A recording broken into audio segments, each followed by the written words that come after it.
so people can be assured that I'm not making this article up, we just pulled up from the archives of the Infowarrior.com the specific article. This is what I'm talking about. And I show the video where I'm supposedly debunked. Oh, I'm a big liar. I always lie about everything, and I can't back up what I'm saying. And this was actually when I posted the hard article, which I'm reading off of. Somebody, basically copied the keywords in it, and a couple other people picked up this Newsday story from 9/16. It was on a Sunday. Here it is right here, and this is out of who was it? Peter Bakersky, who is heading up all Federal Emergency Management Administration operations in New York, confirmed the lack of whole or even partial bodies in the World Trade Center debris. What they're looking at those items are being recovered now are pieces, Bakersky said. Look, this is a 110-story building. We're still at the top. We're still at the top levels. You probably are only going to find body parts or nothing because of the fire, of the blast. When you're talking about temperatures of 2,700 degrees, what do you have? You have a cremation effect. And that cremation effect is what created these quote-unquote World Trade Center meteors. And again, what did they consist of? They didn't consist of aluminum. It seems to be steel, iron, and then rubble, correct? Yeah, all of that kind of mixed together. It's quite fascinating. Now, Jason, there are dozens of reports of molten metal at the base of all three high-rises on 9/11, and it's confirmed by Leslie Robertson, structural engineer, speaking to a group of structural engineers at a conference on October 5th. He says, as of 21 days after the attack, the fires were still burning and molten metal was still running. And his associate, Richard Garlick, says the same thing. The debris past the columns was red hot, molten, running. There's structural engineers like Abu Hassan Astani who document the melting of steel. FEMA themselves document rapid oxidation, intergranular melting, hot sulfur corrosion attack, and even vaporization of steel. Now, this doesn't happen, and steel doesn't begin to melt until 2,700 degrees.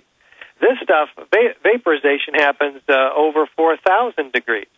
So the big question is what produced this? Because we know jet fuel and office fires do not burn hotter than 1,700 degrees Fahrenheit. So we're talking 2 to 3 times the amount of temperatures required in order to produce all of this stuff. What could have done it? And the only clear answer, for which we have plenty of evidence, is thermite, an incendiary used by the military to cut through steel like a hot knife through butter. Mm-hmm. And, that does seem to make sense. And the latest paper that you guys have out there with unexploded micro thermite and thermate particles in it is quite compelling. It's been peer-reviewed. You're now on tour talking about this. Where's the next place that you're going to be speaking at? We're going to Seattle on June 27th at the Seattle Town Hall, Saturday night, I think it's 7 p.m. Mm-hmm. Why don't you tell people what website you can go to find out more information, get tickets, because it's crucial if you're listening to this program and you're in an area where the architects and engineers are going to be, where these presentations are going to happen, that you reach out to your friends and family members and take them to this, because we're not all about preaching to the choir. We need to gain more people while we still can, while there still is free speech in this country, while they have not shut down the internet with the Cybersecurity Act or the Cyberbullying Act that is just unbelievable. Oh, you can't offend somebody on the internet. And let's not forget the Simon Wiesenthal Center directly targeted architects and engineers for 9/11 Truth in their video as Al-Qaeda-like terrorists. And then with this latest shooting in D.C., the media mantra is that this guy was some kind of a quote-unquote hero to 9/11 Truth. He had nothing to do with 9/11 Truth. 9/11 Truth has nothing to do with Nazism, and it certainly doesn't have to do with the science of these buildings' collapse. So why don't you give out the website and tell people where they can go to get more information on this Seattle appearance and others? Yeah, certainly go to our website, which is AE911truth.org. Stands, of course, for Architects and Engineers for 9/11 Truth, which I founded about 3 years ago after showing this incredible information to the first 15 people who saw it almost at the firm I worked for. All 15 thought I was nuts. Afterward, all 15 agreed with me. God, you're right. These are explosive controlled demolitions. So also, and they signed our petition, by the way. Eric Lawyer of Firefighters for 9/11 Truth will be there. We'll be speaking together. And you can go to his excellent website, firefightersfor911truth.org. And he has now 50 firefighters, many of which are right from New York. So there's the evidence is just mounting and mounting. The numbers of supporters are building. It's really quite fun once you start getting all of this support and people start coming out of the closet and supporting you and say, I knew about this all along.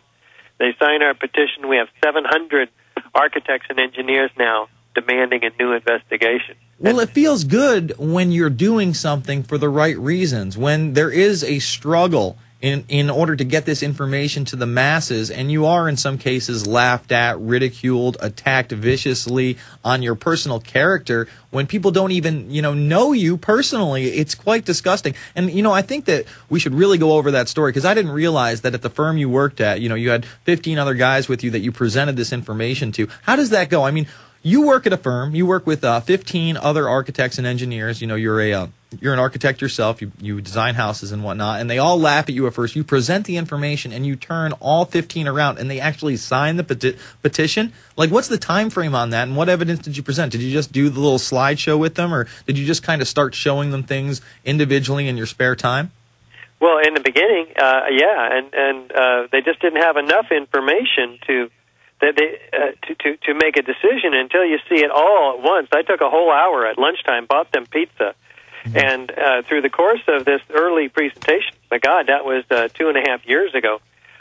They by the end, it's clear they were stunned. I mean, they didn't know what to do. Yeah, they signed the petition.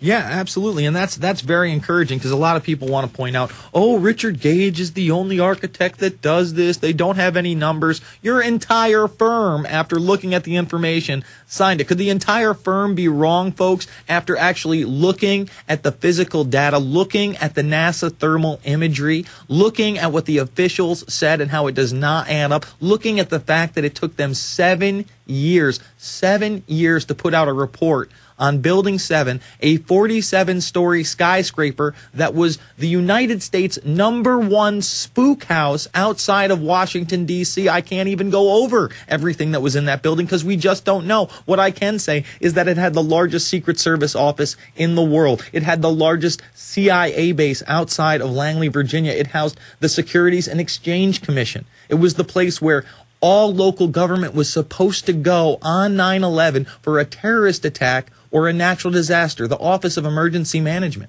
And then we find out that the two people that actually go there, Michael Hess and Barry Jennings, are both on record that day talking about explosions in the building and being rescued by NYPD and firefighters later. We get an interview with Barry Jennings where he talks about stepping over dead bodies in the lobby on his way out. Remember, the official reports don't even have anybody dead in there, and that's how the 9/11 Commission was able to say, we really didn't look at Building 7. We have a footnote about it, but there was no loss of life in that building. That's what Thomas Keane said. No loss of life, so we don't need to look into why that building fell. I mean, how ludicrous is that statement, Mr. Gage, that just because nobody died there, which is a complete and total lie, contradictory to what we know from eyewitness testimony, that we can't put the loss of a 47-story skyscraper that essentially must have just committed suicide. I mean, it fell into its own footprint. That's what buildings do. Never before in history has an office fire brought down a steel frame high-rise building. Mm-hmm. And this was the third worst structural failure in modern history, not even mentioned in the 9/11 Commission report. Certainly it deserves a fully resourced forensic investigation, but what happens? They take the steel and they ship it, 99.8% of it, to China for recycling before the report comes out. And when the report comes out from FEMA in May of 2002, what does it say? It says, our best hypothesis as to how this building came down, which is fire, has only a low probability of occurrence. Further research, investigation, and analysis are required in order to resolve this issue. And there's no way to resolve it other than through the other evidence, which they didn't bother to print, which clearly points to explosive-controlled demolition with thermite. Why thermite? Well, high-energy explosives are usually used to bring down high-rise buildings.